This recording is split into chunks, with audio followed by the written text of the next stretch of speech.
Hey, what's up, lightboltjoe here. Today we're going to discuss the 2024 reboot sequel. No, it's not even a sequel. It's a remake film. Kind of.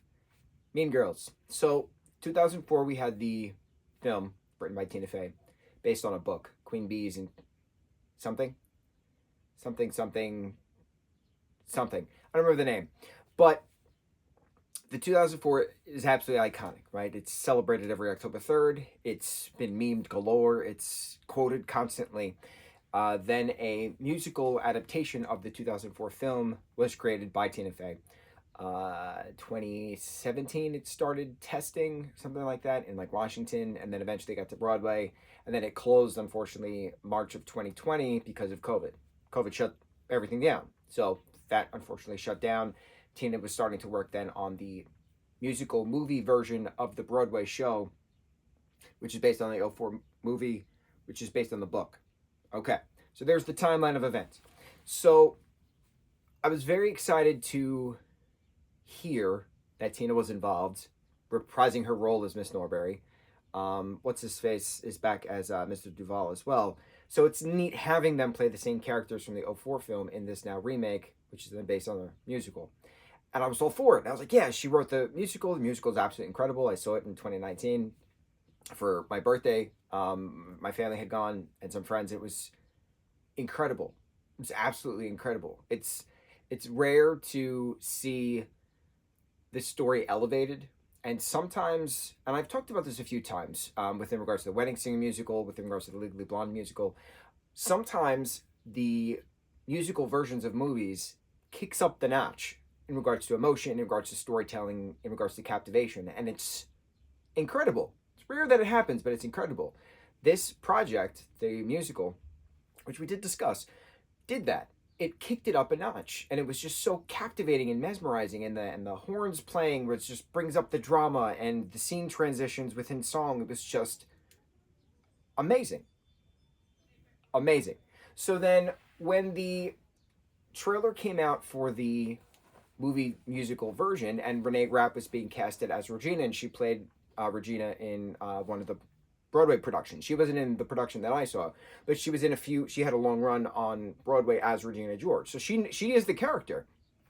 So they showed the trailer, and I was like, "Where's the music? There's no music in this trailer." And then it was like a thing that it was like a lot of news articles were like sharing that a lot of test audiences don't like movie musicals anymore, so they're not showing music in the trailers, and so that it's like duping the audience. And I'm like, the point of this remake was to be it as a film version of the musical film. I'm sorry, of the musical on Broadway, which is based on the film. So like, we didn't have this problem when Hairspray came out in '07, which is still the best, hands down, the best movie to musical to Broadway musical to movie that I've ever seen. The way that they did the '07 film comparative to the '02 Broadway show, absolutely flawless, which is then based on the '80s film. It's astounding how it kept up with that emotion, because I saw Hairspray on Broadway, so I have all that comparison to go by. It's astounding how it keeps up that kicking up the notch of emotion. That's what these musicals do in regards to taking a movie, making it into a musical, and then what happens when you make a movie off of that musical, which is based on a movie. It's a whole triangle of events, right? So I had high hopes for this Mean Girls musical, but then I saw the trailer and I was like, oh no, I'm worried. And then Tina announced that she had taken away some of the songs, and she made the songs because she wrote the book for the musical. She said that the music in the film is going to be more poppy, and it's not going to be as Broadway as it was. And I'm like, I don't understand why you're doing that, because that's the purpose of why the show was so successful, because it was a musical and it had those horns, it had that drama amplification of emotion, and then you tone it down. It was a lo-fi version of the show. So I'm watching this and I'm cringing while listening to the songs, or remnants of the songs, because some of the songs were cut completely. More is Always Better is the best song in the entire thing, and Fearless is absolutely incredible. They were not in that. Was Fearless in that? I don't even remember. I was so mad watching this because, and I specifically remember More is Always Better is not in there because Aaron Samuels doesn't sing in this. I'm like, but that's a huge emotional moment for the two of them as characters leading into the next section of story. Like I don't get it. I don't get why so much was taken away from this project to appease the masses, but the masses weren't appeased because the masses only have then the '04 film to compare to, not then the 2018 Broadway show. So that's the next part of this conversation. Not many people have the opportunity to see a show. I get it. I'm well aware of the privilege I've had to see a ton of Broadway shows in my youth, in my adulthood. I would like to see more, but as the years go on, it's I have to sell a kidney to do so, and I'd rather sell a kidney to go to Disney at this point, to then experience parks rather than sell a kidney to see a show for 3 hours, kind of a thing. It's a different mindset, but I shouldn't have to sell a body part. No one should have to sell a body part to enjoy something that everybody should enjoy. It's a different conversation for another time. But not everybody has the opportunity to see a show on Broadway. Not everybody has the opportunity to see a show when it's traveling, because the Broadway shows then travel. They go to different theaters around the country. There's different venues across the world that do their versions of the shows.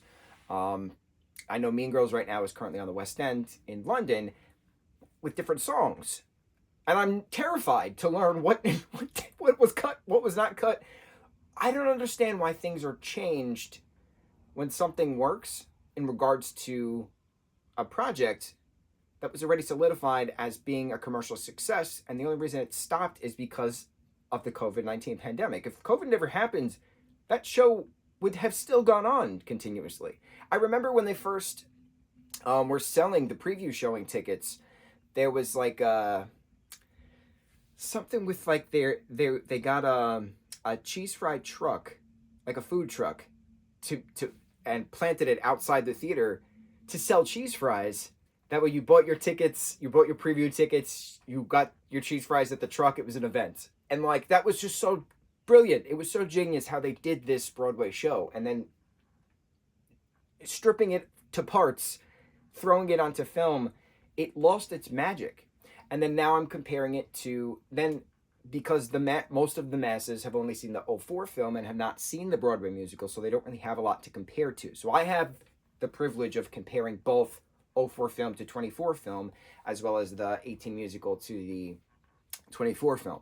So the '18 musical to the '24 film comparison, I'm horrified with what was taken from us. But then translating it to the '04 film to the '24 film, a lot of scenes were similar. A lot of dialogue was similar but changed because the culture changed. So some jokes that you could say in 2004, you can't say in 2024. So I appreciate that change, but the quip, the gimmick, the momentum of the '04 film is you have Lindsay Lohan's character of Katie Heron monologuing. She has the narrator voiceover between scenes. So you get from point A to point B of a scene with Katie saying something, right, in her head, but as a narrator. So it carries it over very nicely. In the '24 film, you don't have that. Katie is not saying anything as a narrator. And it's, when you go from point A to point B of a scene, it's awkward silence. And I'm like, oh my God, this is so cringe. It's so cringe watching these things going from point A to point B. Because if you're trying to mash up the '04 film, which most people have seen, and that musical, which most people haven't seen who are going to the movie, but if you're making a movie based on that musical and you're trying to splice it together, you have to have some unity. If you're taking away and stripping it of bare parts, the musical, to then do this, and lo-fying everything of the songs, you don't have that charm of the horns and the drama and emotional element. It's gone.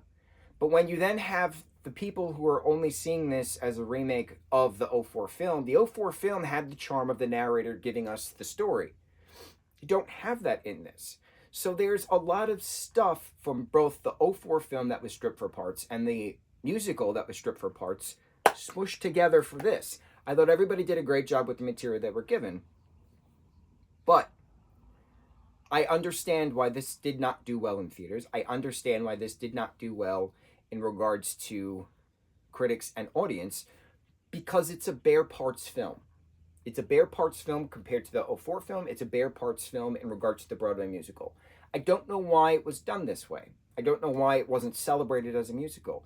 If everything was as it should have been, comparing it to the '07 Hairspray remake, what did that film do? That film took the '02 musical and elevated it. It didn't strip it for bare parts. It added parts. It added the chrome finish. It added the sparklingness that gave. I know nothing about cars. I'm not even going to pretend I can keep up with this analogy. It added so many beautiful elements to it. Kicked up that emotional aspect. The Queen Latifah singing "I Know Where I've Been" moment, them marching through the streets. Bro, I still get chills. I still cry. All these years later, what was that, 2007? So 17 years later? 17 years later, I still get emotional watching that scene. As I got emotional back when I watched it in '04, '05 on Broadway, whatever year that was. It's that's how you do a movie to musical to movie. That's how you do it. This is not how you do it. This is not how you do a movie to a musical to a movie. That's not how you do it. Moving forward, when the inevitable Legally Blonde movie comes out, because there's a reboot sequel TV series happening called Elle, I believe it is. Cannot wait for that. Very excited. That Legally Blonde musical was absolutely incredible. I saw it twice on Broadway. Absolutely incredible. The Wedding Singer musical is absolutely incredible. I only saw it once, unfortunately, but it was, oh my God, it was still mesmerizing. They had a giant pink disco ball, mirror ball, as the chandelier in the theater.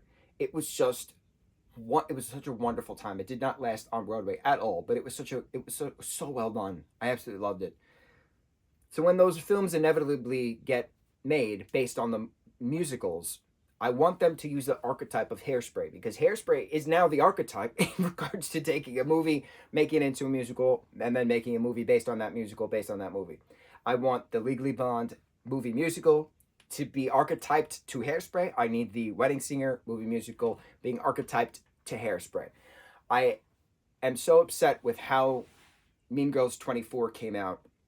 I'm never going to see it again. And it's unfortunate because this is a franchise I absolutely love. I have You Go Glen Coco, 4 for You Glen Coco, You Go Glen Coco, all over for Christmas time in regards to decorations. I have, at the show, they had this like a stuffed burn book, which I have. It's a pillow. It's wonderful. I still have the cup.